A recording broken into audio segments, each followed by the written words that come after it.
Hello and good morning, everyone. As rightly stated by the Iron Man of India, civil servants are the steel frame of this great country. Right from formulating the policies till executing them in the best possible manner to benefit the population of the country, the role of civil servants in augmenting the development of the country is unequivocal. Sound ethics and values are the traits of a true civil servant.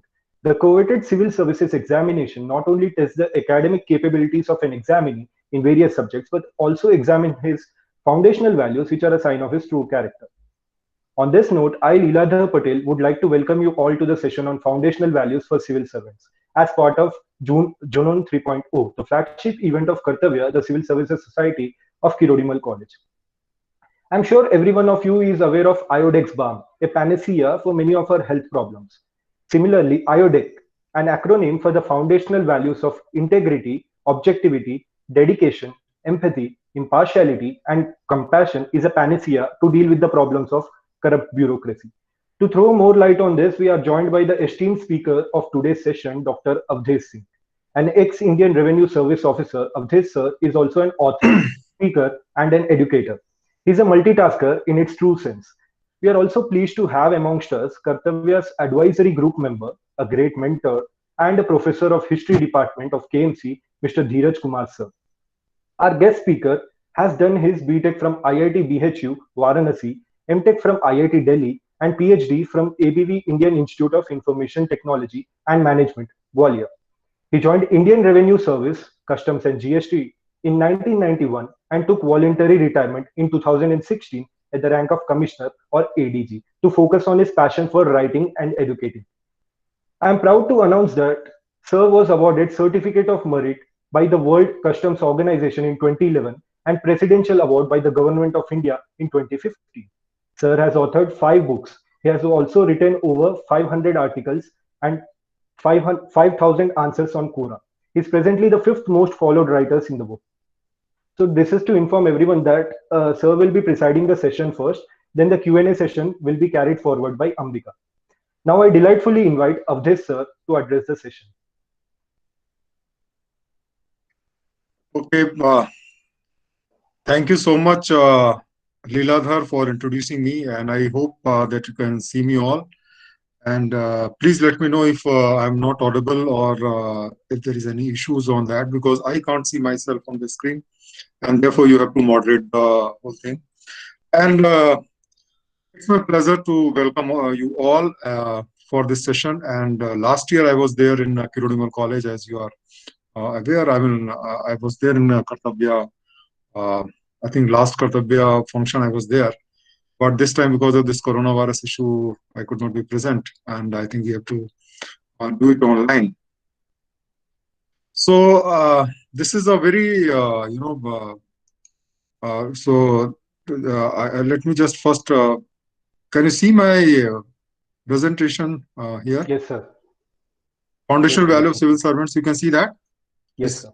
Okay. Friends, first of all, this is a question in everybody's mind as to if you want to be a good civil servant, what are the qualities I should have? Because this is a question which has been asked on different platforms. People ask me on Quora, and people ask me when I meet them. Because, we believe that civil servants require some sort of extraordinary qualities, and we sometimes question whether we have those qualities or not. Unfortunately, many times, we have the image that the civil servant should be, docile people, or they should follow the order of the ministers, and they have no say, and they have to obey whether the order is legal or illegal. What is the role? I mean, sometimes people are not aware about, the real role of the civil servant, real power of the civil servant, and what are the qualities which are required in the civil servant. Now, in the ethics paper, which is the General Studies paper 4 of UPSC, there is a specific chapter on foundational values of the civil servants. And this is a very important chapter because year after year, you can see the questions which are asked on this particular topic. And not only this chapter, there are direct questions, but also when we talk about the case studies, you will find a lot of case studies are based on these foundational values. So friends, today we are going to discuss about what are the values which are required in the civil servants, and can we develop those values? And if you have any questions, you can reserve those questions for the last, and we will definitely discuss about them, because there is a lot of popular confusion between what civil servants can do and what they cannot do, and what sort of values they require.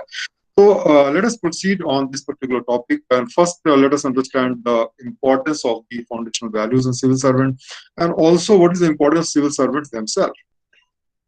First of all, we have to understand that the civil servants play a very crucial role in the development of India. We know that India is practically driven by the civil servants, and Sardar Vallabhbhai Patel, who was our first home minister, he considered civil service as the steel frame of government machinery. Which is a fact, because most of the time, you don't know the role of the civil servant. People generally think that, it is the politicians who are running the country, but that is actually not correct. Just like if you think about the structure of the building, from outside, you can see perhaps the bricks and the paints and all that, but ultimately, every building stands only on the steel, the rods and the steel frame, which is there in the building. In the same way, the entire government structure is founded on the civil services. Now, the politicians are generally the most prominent face of the government, but their role is limited of making the laws. They can make the laws, they can make the rules and procedures through the parliament, state legislature, but the execution of the laws has to be done entirely by the civil servants. I mean, even the Prime Minister cannot exercise the function of the district magistrate or the superintendent of a police, or let us say a commissioner of income tax. It is totally the prerogative of the civil servants.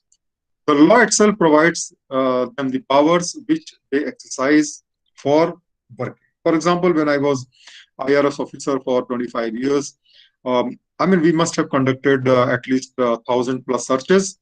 And of course, detected cases worth maybe 10,000 crore or something like that. But under no case we have worked under the instruction of any politician. If we have to conduct raid, if we have to make case, if we have to arrest people, it was exclusively the decision of the civil servant, that is the IRS officers.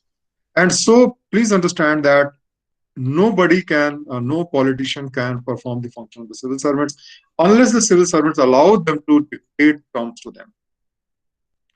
So this is a very important thing you should understand. And these are the foundational values which we are going to discuss. They are the core values which are desirable in the civil servants. If you find that many of the civil servants do not have the respect of the society, it is mainly because, these civil servants do not display the qualities which are required in the civil servants. If they display these qualities of the civil servants and they maintain the highest level of integrity, then they can really enjoy power and they can really enjoy their life as a civil servants. So let us proceed to discuss about the qualities of the civil servants now. The first important quality is the quality of integrity. Now, what is the integrity? Integrity, we can call it Satya Nishtha also, and integrity is honesty also. It has many meaning. But integrity basically means not only the honesty, but also adherence to moral and ethical principle and soundness of moral character. You see, there can be some people who are very honest. That means they're not making money. But they may not be following the moral path. They are not ethical. For example, let us say, if you have seen the movie called Ab Tak Chappan, I think you must have seen the movie, that's Nana Patekar movie. And where, he kills 56 people on encounters, and mostly the false encounter. Now, he may not be making a money, he may not be making any money for himself. But that is not something which is integrity, because he is not following the moral and ethical path, which is to follow the law. At the same time, suppose some officer may be very honest, but he's having affair and some sort of illicit relationship with somebody, then that person is also not having integrity. The second very important part of integrity is to understand that integrity is made from the word integral. That means two types of integrity. One, integrated within, and the second is integrated with the outside world. So integrated within basically means that what you say, what you do, and what you think, man, vachan, karma. All the three things should be integrated with each other. Sometimes, people think something else, say something else, and do something else. So that is not integrity. For example, many people are honest, not honest because they think that it is a good policy to be honest, but they are honest because they fear the ignominy, they fear arrest, they fear punishment, and that is why they are honest. If that is removed, they will be dishonest. But if you are honest by conviction, because you believe that honesty is the best policy, and you always speak in favor of that, and then you perform all the honest act, then it is an integrity. The second important thing is about integrity is integrated with outside world. That means that you do not consider yourself different from other people, that you consider the outside world as an extension of yourself, just like a family. In the family, we take care of our own interest, but at the same time, we also take care of the interest of the family.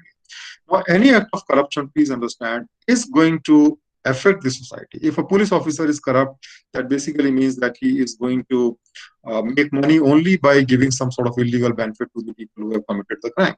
If a tax officer is corrupt, it means that he is basically going to compromise with his job and he is going to give benefit to the tax evader.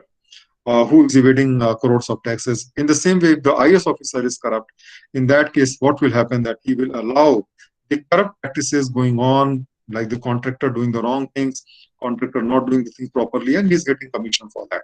So if you are integrated with the outside world, just like we are integrated with our family, you cannot do corruption. And that is basically the meaning of the total integrity. Now, I would like to divide this concept of integrity into three parts. One is the financial integrity. Now, financial integrity basically means that we should not make any illegal money through corruption. This is the most important thing. Now, being honest and having the financial integrity is the necessary but not the sufficient condition for being a good officer. The second important thing is the professional integrity. That basically means the professional competence and the result orientation. It means that suppose I am a police officer. I am very honest person. I am not making any money. I am also working hard, let us say. But the results are not showing on the ground. The crime is increasing. My subordinates are making lots of illegal money. Then I am not having the professional integrity. If I am a tax officer, the professional integrity means that I should have the good network of the informants. I should have a very sound strategy of conducting raids so that I can make cases. I can conduct a thorough investigation and make my case sustained at the highest level in the Supreme Court. So that is the meaning of professional integrity. That means being good to the job and produce the result. The next important thing is that intellectual integrity. Now, intellectual integrity basically means that being true to one's own understanding, own thinking. That means what I think is right, I should do that. If I think somebody is good, I should do that. If I think something is bad, I should do that. And whenever I'm going to take a decision, I should use my own intellect without any fear or temptation. Just that means that if my boss has said do it, and I think that it should not be done, I should not do it. If a minister says you do this, and I don't think that it is the right thing to do, I should not do it. So without any fear and temptation, I should be able to do what I think is right. That basically is the meaning of intellectual integrity. So friends, that is about the integrity, and this is the most important quality, because unless you have integrity, you cannot have other qualities, and you cannot become a good officer at all. Because any officer who will start compromising on his integrity because he's taking illegal money, because he's listening to his bosses, and because he doesn't have the qualities which are required to be professionally successful, then he will not be able to excel as an officer, get respect of his people, and perform his job. Okay, now let's go to the second important quality, that is called impartiality. Impartiality means no prejudice for or against any caste, religion, gender, race, educational background, or economic condition of the person. Friends, one thing we should understand that we all are having certain biases. We all have certain biases. For example, you may have bias in favor of your caste or in favor of your religion or a gender. We may have a bias on the basis of certain educational background, but when we are sitting on the chair of the magistrate or the chair of the civil servant, we should not have any such bias. You may do in your personal life whatever you think is right, but at the same time, when we are sitting as a civil servant, then we should decide all the cases purely on the basis of merit, and we should not be influenced by any extraneous factor. So we should be totally impartial. For example, if you go to the judge, let us say on a case, in that case, are not concerned so much that the judge does not belong to my caste, or he does not belong to my religion, or he does not belong to my gender, and so he's going to be biased. So that sort of things you should consider yourself as a civil servant and should not have any bias in respect of that. Then the third important quality is political neutrality. Friends, politics is very, very sensitive matter, and we all have certain political preference. For example, some people may be supporting the ideology of right wing like BJP. Some people may be a little bit leftist, for example, TMT, or let us say left parties, or some people may have a preference for Congress or many centralist party. But that personal political choice should not come on the way of taking a decision. Now, we of course have our personal choices. We vote for a particular political party. We prefer certain ideology, but during our discharge of duty, we should be politically neutral. So our political view should not affect the decisions. That means when suppose somebody is coming to us for permission or some benefits, it should not happen that because I belong to X political party or I have ideology of one X political party, the political aspirations or the people who are belonging to another political party, I should not take their cases. So that should not happen. So suppose there is a rule of BJP and I am a BJP supporter, then even if the Congress or the leftist or RJD or any other party comes to me, I should do their job as if I am doing for with the other people. Now, we should not be loyal to the political party, but we should be loyal to the law of the land. Now, that is where we should make a difference. You see, the BJP or let us say any other political party may be in power, but BJP is not in power. It is the ministers, it is the people who have the majority in the parliament, they are in power. So we should be loyal to the government. That means the people who are in power, in the sense that if they give us any legal order, we should follow. But we should not be loyal to their political party or political ideology. Okay? So if something is there in the BJP manifesto, we should not follow. But if something is there in the agenda of the government of India, we should do it. So that is the difference we should make. We should make a difference between the government and the political party. We should align with the government, but not with the political party. We should maintain a healthy distance from the political leader. And we should not exploit or use the politician for transfer and postings. And please remember that if you don't exploit the politicians won't be able to exploit you. You see, many times, people complain that, nowadays politicians are doing a lot of interference, and you hear the stories of political interference. And I am telling you with my 25 years of experience that unless you make use of the politicians for your own benefit, no politician can, influence you. It is because, our in the government, our job is protected by the constitution. Our transfer may be done by the politicians, but that is not a punishment. Ultimately, as far as the salaries are concerned, our promotions are concerned, our pay is concerned, there the politicians do not play any role at all. It's done entirely by the bureaucrats. And therefore, we should not be afraid of the politicians. Even if suppose they transfer from one place to another place, we should go there, because in any case, they will give us the transfer grant and they will give all the facilities. And they cannot reduce even 1 rupee of salary from your pay. They cannot delay your promotion even by a day.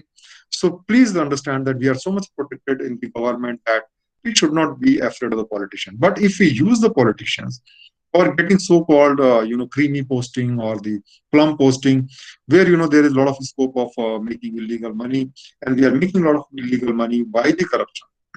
In that situation, obviously, we have to listen to them, and there is no escape. But as far as you are honest, you don't have to worry about the politician.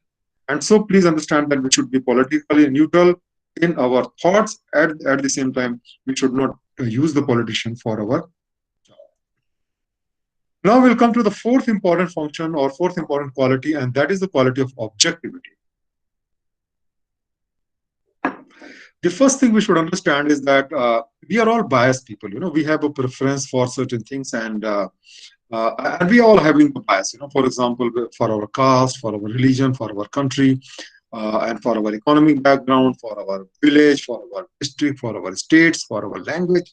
We all have the biases, and so we have to neutralize that biases, neutralize that prejudices, and our subjective evaluation.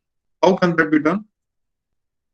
It can be done by relying on the facts, evidences, documents, data, and information which are available on record. For example, suppose there is a crime. Now, if there is a crime and there are four accused people there are four suspects. In that situation, now some people, they will use their prejudices and say, look, this person belongs to such and such background, such and such caste, such and such religion, so he may have committed the crime. Now, that is basically, that is something which is prejudiced behavior. But a person who is objective will see, look, these are the four suspects. Let me find out as to what are the motives, what are the evidences against them, whether there is a fingerprint available or not, or what can be the other evidence like witnesses and all that.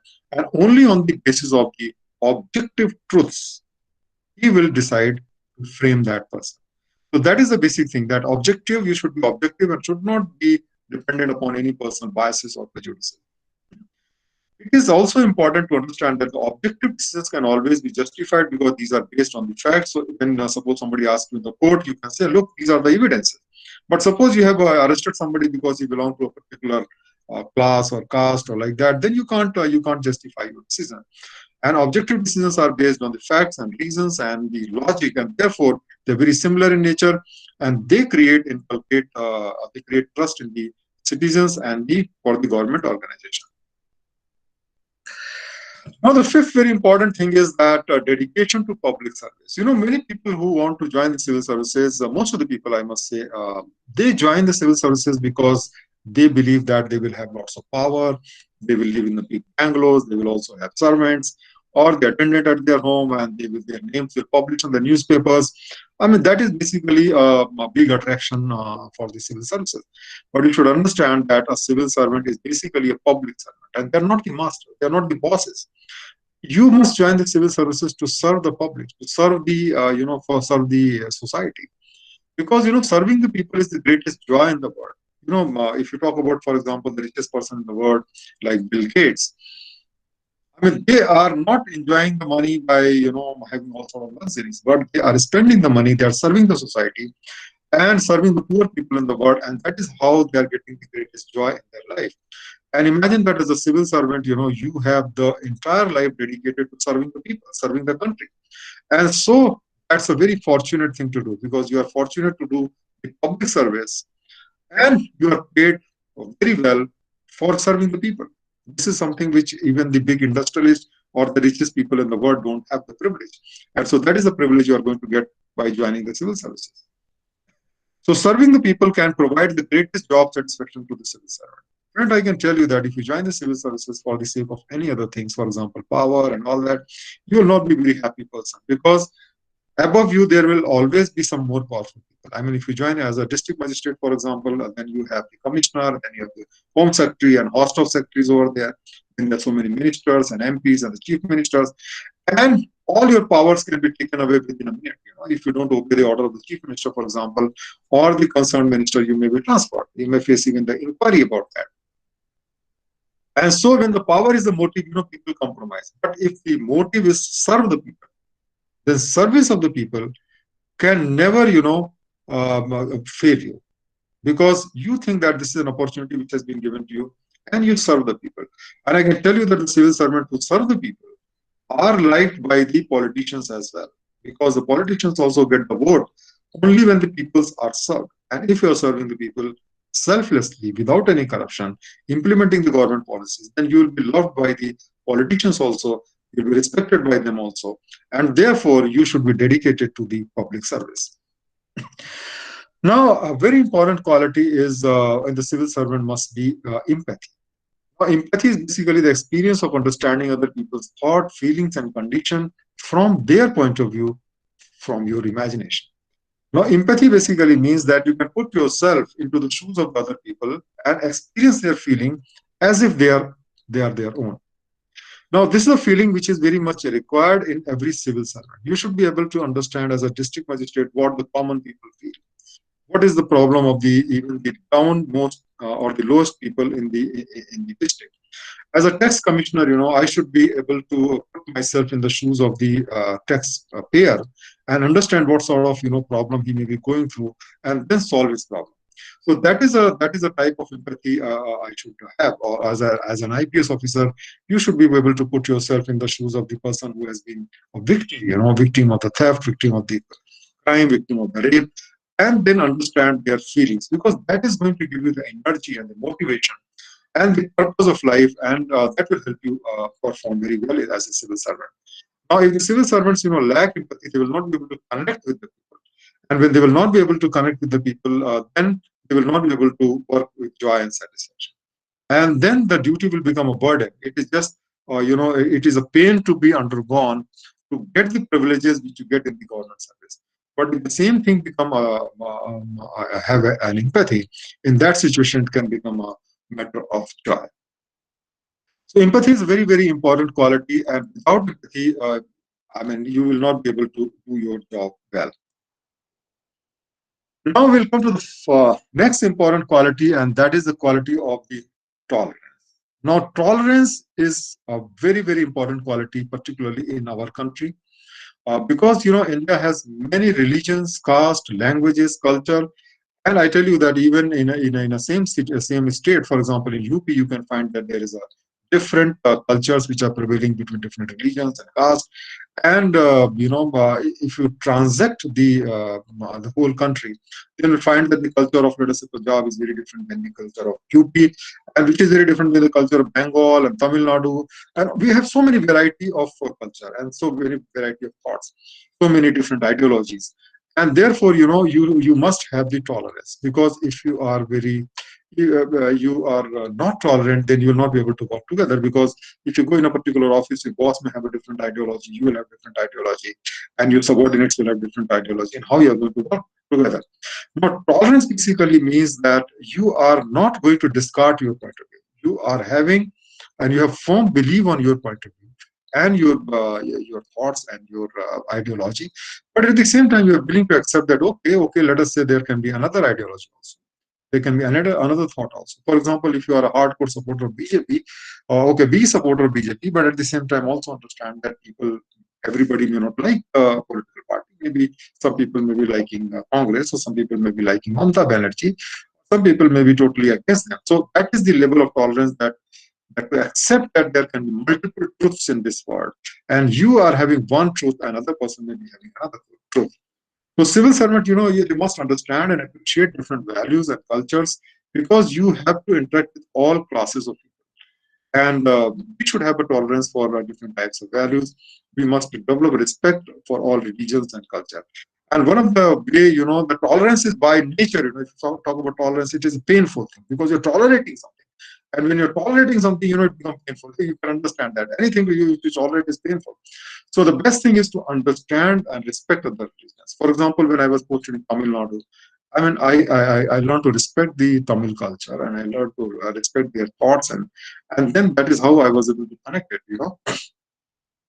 So if you accept something, if you respect something which is different than yours, then the things become very, very easy. And it doesn't even become tolerance. For example, you may be a Hindu, let us say, and you may be following all the rituals of Hindu, and you may be very proud of being Hindu also. But if you learn to respect even other religions like Christianity and Islam and other religions, Sikhism, in that situation, the job becomes very easy, and you are able to connect well with the other people also. Now, the next important quality is the quality of compassion toward the weaker section. Now, what is basically the meaning of the compassion? Compassion basically means a feeling of pity, sympathy, understanding for someone who is suffering. It means co-suffering with the other people. Now, here we have to understand the difference between empathy and compassion. Now, what is empathy? Empathy basically means to understand the feeling of other person. For example, let us say you go to a particular shop and you find that there is a young boy, maybe of 12 years of age. He's working over there as a child laborer. you feel very empathy about that. You feel empathy for that boy, and you feel very sorry for him, and you feel pain for it.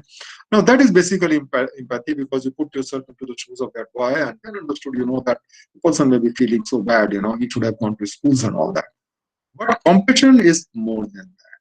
Compassion basically means going a step further and take some steps so that you can remove the suffering of the other person. Now, that is the meaning of compassion. That means co-suffering. Just like suppose you are having a fever, let us say, then you are not going to be satisfied by having having a painful feeling, but you would like to take some medication, go to a doctor, so that your suffering can go away. In the same way, if you are co-suffering with other people, then the next logical course of action is that you will take some steps so that the suffering of the other person can be removed, and that is basically the meaning of compassion. You know that in our country, many communities has been suffering since ages due to their caste and creed. And I will also like to put in that category perhaps the gender, because we have particularly the feminine gender of females has been suffering in our society uh, very much since thousands of years. And in many families, and particularly in the rural areas, there is still, do not get as much of preference as the boys. So these are the weaker sections of the society, which can be because of certain caste and creed or religion, and also can be on the basis of gender. So a compassionate person co-suffers due to problem with others and hence try to alleviate the suffering of other people, and so move forward and try to help the people remove their suffering. That is basically the meaning of compassion toward the weaker section. Now, the ninth very important quality of the civil servant is transparency. Now, transparency basically means that whatever you do, you should be transparent. You should be open.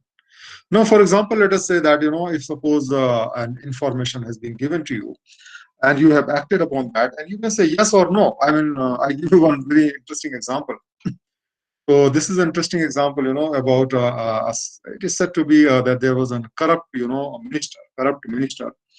And this minister, he got a deal with a particular contractor to approve the file, and in lieu of that, the contractor was supposed to give him a huge money, let us say 1 crore rupees. So when the file came to for the approval of the minister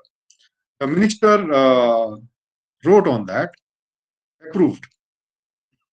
Now, once the file got the approval, then the contractor thought, okay, well, why should I pay money now? My job is already done. And so he was delaying payment of the bribe money. Then the minister got angry and he called the file. And then before that approved, he wrote not approved.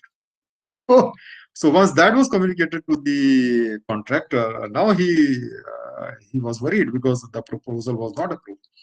And so he went to the ministers and he has paid the bribe. So after the bribe was paid, the minister again called the file and he wrote not approved. It was not, and it was written not approved. And that is how he was able to get the proposal approved again. Now, why I'm telling you this particular story? Because if you are writing only approved or not approved, you cannot be transparent. People can't trust you. Instead of that, suppose you approve something and you write that this proposal is in order because all the requirements are fulfilled and therefore I approve. That means if you give the reason for approval, then people will develop trust on you and you can never change the decision. In the same way, suppose somebody has applied for something and you have not approved, then you write why you have not approved. 1, 2, 3, 4 reasons. These are the reasons on the basis of which I have not approved. So that people are aware why you're not approving and whether your not approval is in accordance with the law or not accordance with the law. And in future, suppose they apply, then they will not be committing those sort of mistakes. So friends, this is what we have to understand, that the civil servant must be very transparent in his decision making. Whatever he does, he must explain. He must explain for the reasons of his decision making and allow the other people to have access to the reasons for taking the decisions. And then he will be fair to everybody, because if suppose I rejected a proposal because of XYZ reason, then if those reasons are present in any other proposal, I have to reject. And in the same way, if I have approved because of XYZ reason, then if those reasons are present, I should approve all the. And at the same time, he must provide the information to the citizens under the RTI Act proactively, so that people develop trust that whatever I'm doing, I'm doing in the transparent manner. There is no hidden agenda. There is no opaqueness, and the reasons are known to the people. And finally, friends, it's the 10. I wrongly mentioned 12. It is the 10th slide, and that is the courage of conviction. Now, all these qualities which I have discussed earlier, these are only good wishes. These are only, these are only high ideals. These are only wishful thinking. Because unless you have courage, you cannot implement any of the policies which has been discussed or any of the values. So all the values are basically useless unless we have courage. So we must have courage of conviction. That means whatever we believe to be right, we should be able to do that. So if the person lacks the courage to follow one's ideologies, then he can't convert his ideas into practice and he loses respect in the society.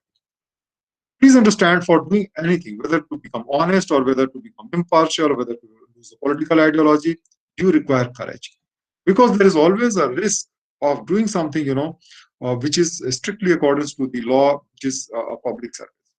So civil servant must have the courage to take the right decision, even if there are chances of failure or they personally suffer in the process of taking the right decision. And they must walk the talk and follow their conviction. For example, let us say you got a call from the minister that you do such and such thing, or you arrest such fellow, or you don't arrest such fellow who has committed a crime. Now, in that situation, if you take the action against the direction of the senior officers or the ministers, in that situation, it is only natural that you will suffer for it. You may be transferred, you may be even suspended, an inquiry may be started against you. And so those chances are always there. And that is the reason that most of the people, even though they have very high ideals, they fail when they are on the ground. Because what happens is that when they are on the ground, they are unable to actualize those decisions. And therefore, they have high ideals, they fail. So courage is very, very important. The willingness to take risk for the righteous cause, for the dharma, for your duty, and then willing to suffer the pain which may come because of following those convictions. So these are the 10 qualities which I want to discuss. These are the most important qualities, and these are my books, which I have written. Of course, Ethics Integrity is one of the books which I have written last year. New editions going to come very soon. I have a book on essay and answer writing also. In addition to that, I have written 5 more books. So friends, with this, I will now invite your questions. If you have any questions, please feel free to ask. Can you see me now? Yes, Yeah. sir. Good morning, Yes. everyone. I am Ambika Bhardwaj, an executive member of Kartavya. Welcome you all for the event.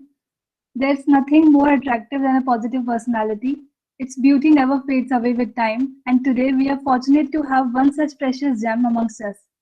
Sir, it's really very enlightening to know about the foundational values of civil services. So, in the domain of civil services, while facing different situations, one may be buoyed by the circumstances, fear, passions, greed, since the decisions at the helm would be affecting many interests, whether vested or non vested. So, in such situations, how a bureaucrat stays in the best course of action. Sir, could you please intricate some flashes upon this? Okay, Ambika, very good question you have asked. You see, first of all, we have to understand that, we develop our strength bit by bit. For example, if you want to run a marathon, you cannot run a marathon in a day. You have to practice. Maybe you will run 100 meters, 200 meters, a kilometer. And then when you keep working on this, one day you'll be able to run a marathon.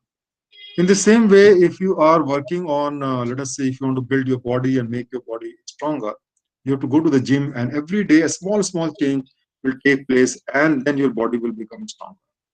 In the same way, when you join the civil services, till the date of joining the civil services, whatever test you have passed, they are basically academics in nature, in the sense that you have scored good marks in your college interviews, and that has been led to selection. But as far as the real qualities of the civil servants are concerned, which I have discussed now, for example, integrity, impartiality, courage, and all that, those things has never been tested for you in your life, isn't it?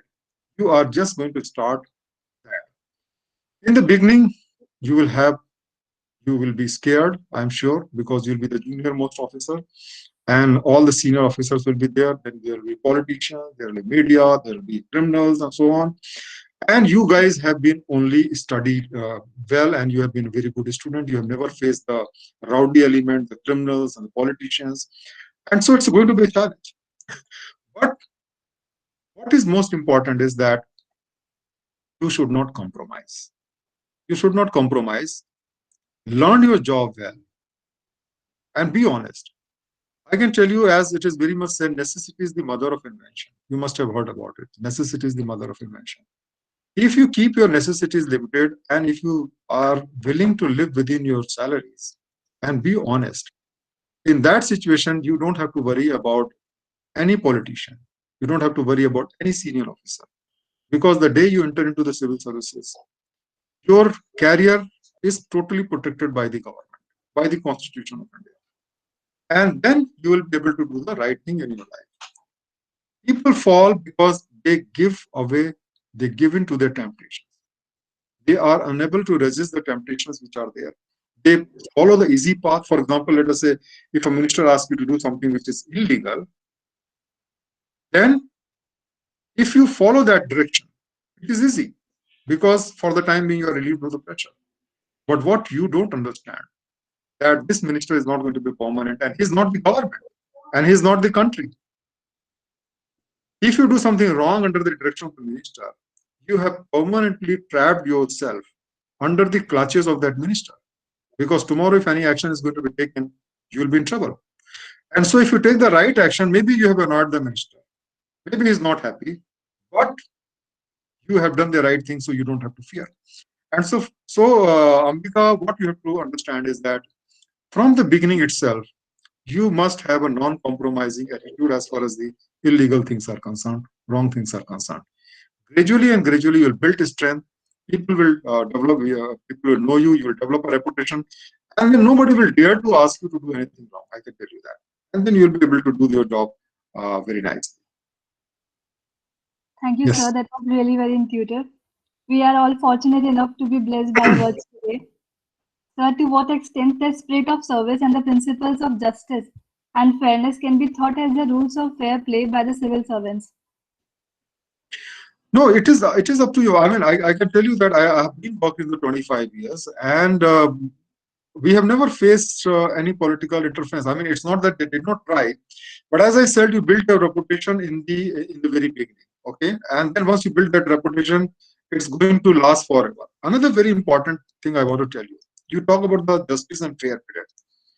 You see, for sustainable career, the justice and fair play is very much required. Because if you get biased, people start losing trust over you. And trust is the most valuable asset that we can have.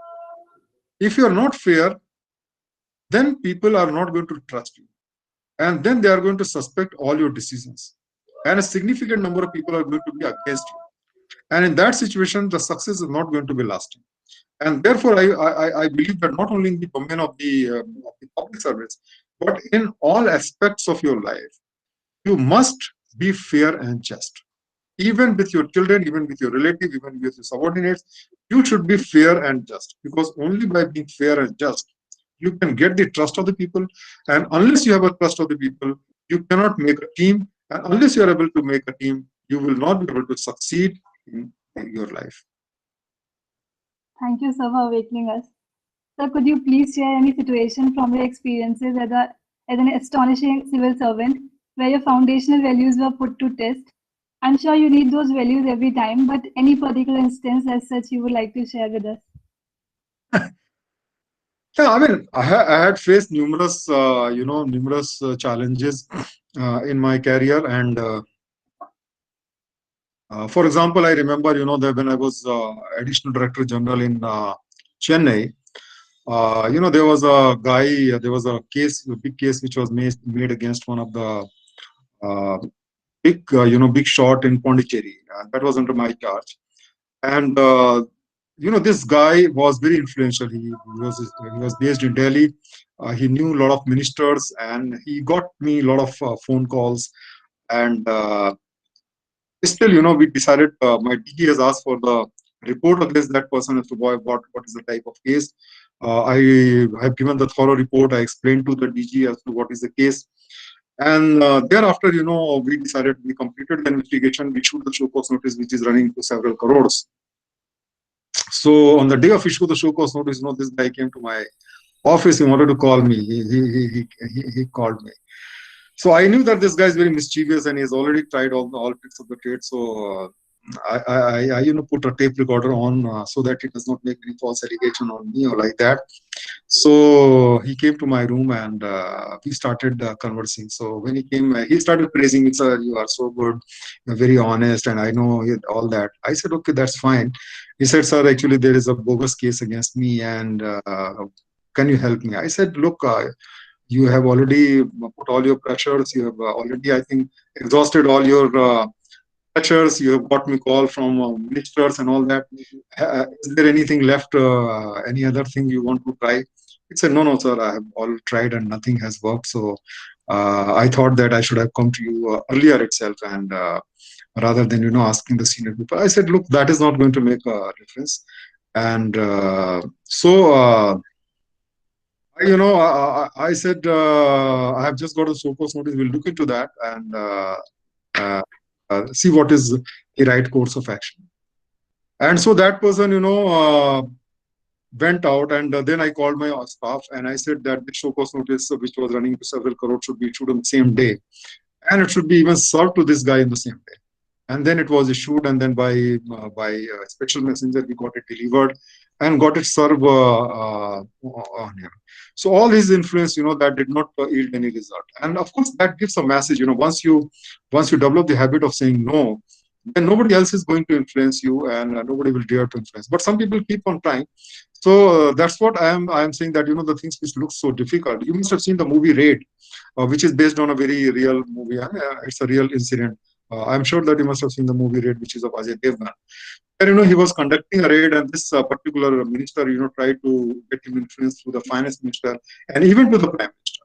But nothing worked on it. So as far as you are doing your job professionally, and you are on the right side of the law, then I can assure you that you can keep your head high, and you can really enjoy the government service only when you are honest and only when you are proficient, because that is the type of satisfaction which you can never buy from any money or anything like that.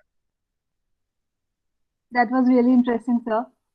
Now I would request my fellow team members to please put forward their questions in the chat box. I'll take your names. You can unmute your mic and ask a question. Please feel free to ask questions, because I know there are a lot of doubts. So don't be hesitant. Asking is the first step. So please ask the questions. Yes, any doubts you have about civil services, anything.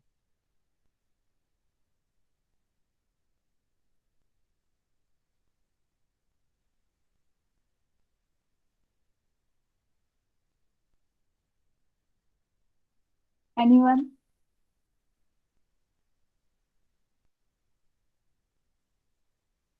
Volunteers, any question? People are hesitant to ask question. Don't, only by asking question, you can. So there's a question from Tushar Kumar. Yeah. What is the question? What are the consequences of not having the values in civil services? You see, it is like, if you are writing an examination, let us say, and if you do not have the knowledge of a particular topic, suppose there are 10 chapters and you have studied only 5 chapters, then what will happen? You will not be able to score well. So if you don't have the values which we have discussed in that situation, you won't be able to become a good civil servant. You will not get the respect of the people. You will not be able to perform your job well. That is the only consequence. And so you will not get the job satisfaction, as we call it. Job satisfaction is not about posting. Job satisfaction is not about money. Job satisfaction is enjoying your job, getting a satisfaction, and feeling proud of being a civil servant, doing something which is worthwhile in life, having a purpose of your life. So all those things will come only if you have all the qualities which I have discussed. Dipali wants to ask a question. Dipali, Yeah. Could you please unmute your mic and ask? Yeah, please. Good morning, sir. Sir, Good morning. this paper is usually underestimated, but we cannot deny the fact that it is quite unpredictable. So, how can we prepare for it? What should be our strategy? The civil services. Okay. You see, first of all, that you have to understand one thing, that it is not the civil services which is unpredictable, because civil services paper does not know you. It is not a game of chance. It's not like flipping a coin that you don't know which side you're going to fall. If you have the right knowledge, if your presentation skills are well, then you can score very good marks. Now, I would like to tell you something. Civil services paper have prelims and mains, and the mains followed by the interview. The prelims is purely a test of your knowledge. It's an objective type test where if you have the right knowledge, you can score very well. As far as the mains and the interview is concerned, apart from your knowledge, two things are very much required. The first thing is who you are. What are your thoughts? What type of values you have? And those things get reflected when you write descriptive answers where your opinions are required. Many questions in GS paper 1, 2, 3, and mostly GS paper 4, and also in the essay paper, where your basic fundamental thoughts are reflected when you're writing your answers. What sort of values you have. Because the civil services want to know whether you have the right values or not. Because you will be given tremendous power in your career, and if you misuse that power, you can create devastation. Third, the second point of that is that writing skill. A lot of people have good knowledge, but when it comes to presentation, they are unable to present it well, and this is where the problem happens. Knowledge can take you only, it can help you qualify only prelims, but the prelims marks are not counted. When it comes to the mains, three important factors: your knowledge, your values, and the third is your writing skill. If you don't focus on the three, on the later two, that is the developing the right values and developing the right skills of presentation, you will not be able to score well. So please focus as much on developing writing skills and to understand the subject well if you want to succeed, because ultimately on the basis of mains and the interview only you will be selected. And interviews also does the same thing, that is test you as a person, test your values, and of course apart from that test your knowledge. So please don't focus only on learning, only on acquiring a lot of knowledge, but also focus on developing the right values and also develop the right skills. That will make you success. Thank you everyone for your questions. Now may I please invite Dr. Dheeraj sir for the vote of thanks. Yeah, very good morning, very good afternoon to everyone. And this is really very, the speaker of the day has really covered the matter in such a nice way that it has fulfilled their requirements and has silenced the kind of bubbling mind that has been there. And listening to him with such great attention in that way, it shows that his actions, what he has said, that mansa vacha karmana, जो एक एकाग्रता जो इनकी व्यक्तित्व में अपने आप ही स्वतः इनके वचन के माध्यम से, इनकी सोच, इनके कर्तव्य निष्ठा के माध्यम से हमारे सामने प्रस्तुत हुई है, that is creating an example itself that you can do it. And you have this kind of personalities in our civil services who have made it a proud as an institution. They have served the nation in such a way that still we remember their contribution in the making of the nation. तो ये देखिए कि आपके सामने एक जीते जागते उदाहरण हैं और आपके समक्ष हैं. ये एक बहुत बड़ी बात है और मैं जो आपने एक बहुत ही खूबसूरत जो एक आयाम दिया आयोडेक्स और उसके थ्रू इसको एलिमिनेट किया, इसको बताया, that is the quality of a person who comes from these all things, that how they try to give such a nice terminology to the things and make it much more easier for you. उन्होंने बहुत ही आसान बना दिया कि आप बहुत आसानी से इंटीग्रिटी, डेडिकेशन, एक्सेलेंस, एम्पैथी, हर चीज को किस तरह से अपने कर्तव्य, अपने निष्ठा के माध्यम से प्राप्त कर सकते हो। और गीता का जो वचन है कि बिना फल की चिंता किए हुए कर्म को किए जाना, तो वो बहुत ही ज्यादा इनके हर एक बात से दृष्टिगत हो रहा था। तो इसलिए मैं कहूंगा कि आप किसी भी बाधाओं, किसी तरह की चिंताओं से मुक्त होकर अपने जो व्यक्तित्व में जो सुधार करना है, हमें व्यक्तित्व निर्माण की जो प्रक्रिया है, जिसमें हमें अपने आप को खुद से ही उन चुनौतियों का सामना करना है। जो बुद्ध ने कहा कि मार्ग की शक्तियां हैं वो आपको हमेशा परेशान करेंगी, लेकिन आपको अपने कर्तव्य के मार्ग से विचलित नहीं होना है। और ये मध्यम मार्ग जो है, खास करके सिविल सर्विसेज वालों के लिए और दूसरे भी अन्य लोगों के लिए जो एक सांसारिक जीवन में रहते हुए अपने कर्तव्यों का निर्वहन कर रहे हैं, उनके लिए बहुत ही ज्यादा प्रासंगिक है। और इनके हर एक बात, हर एक दृष्टांत, हर एक जो इनकी कही गई जो चीजें हैं, उनके जो उन्होंने अपने perceived and experienced ideological concern है, वो आपके सामने पूरी तरीके से खोल कर रख दिया आपने इन सारे वक्तव्य के माध्यम से।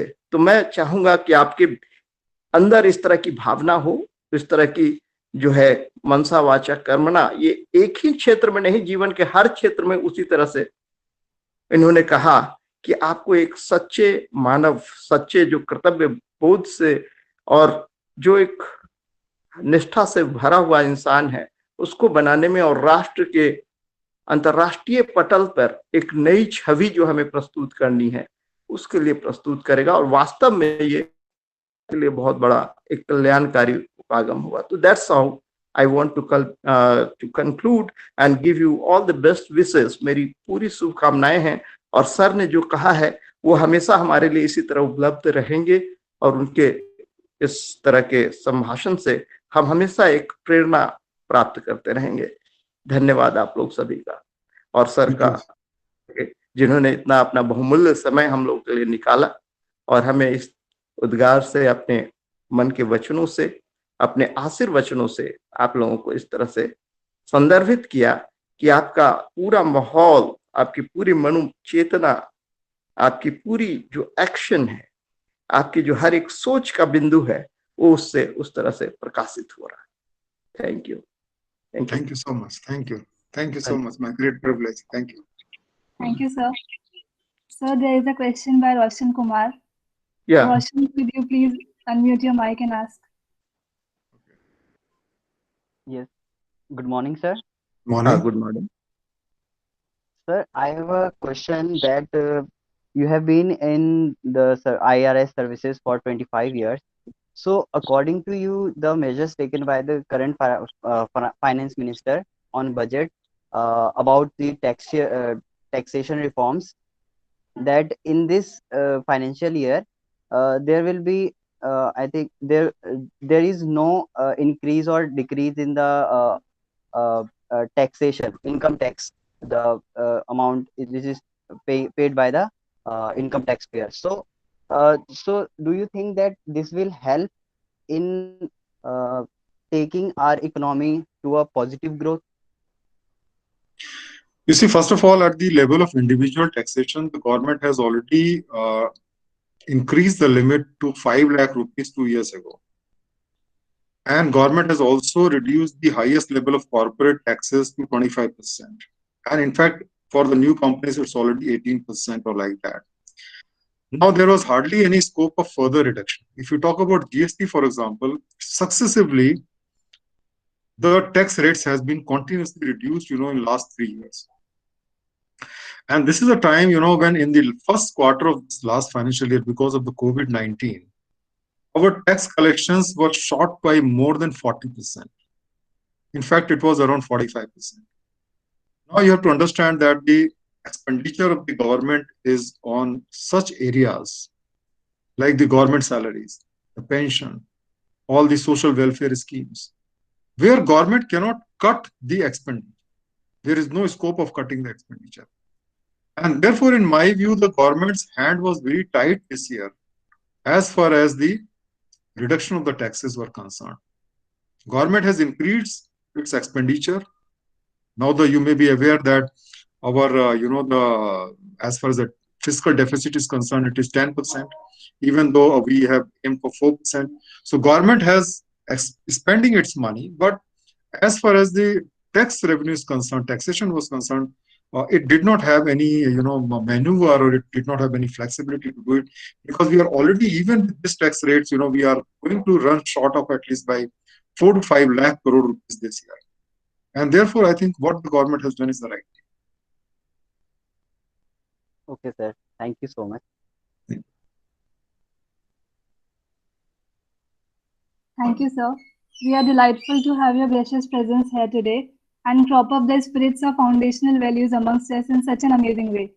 Thank you so much, everyone, for joining us. So the session is over now. All of us can leave. Thank you so much. Thank you. Thank you. Thank you, Dheeraj ji. Thank you so much. Thank you, Ambika, and thank you, Lidandhar. Thank you so much. Bye. Good day. Wish you all the best. God bless. Thank you. Thank you, sir.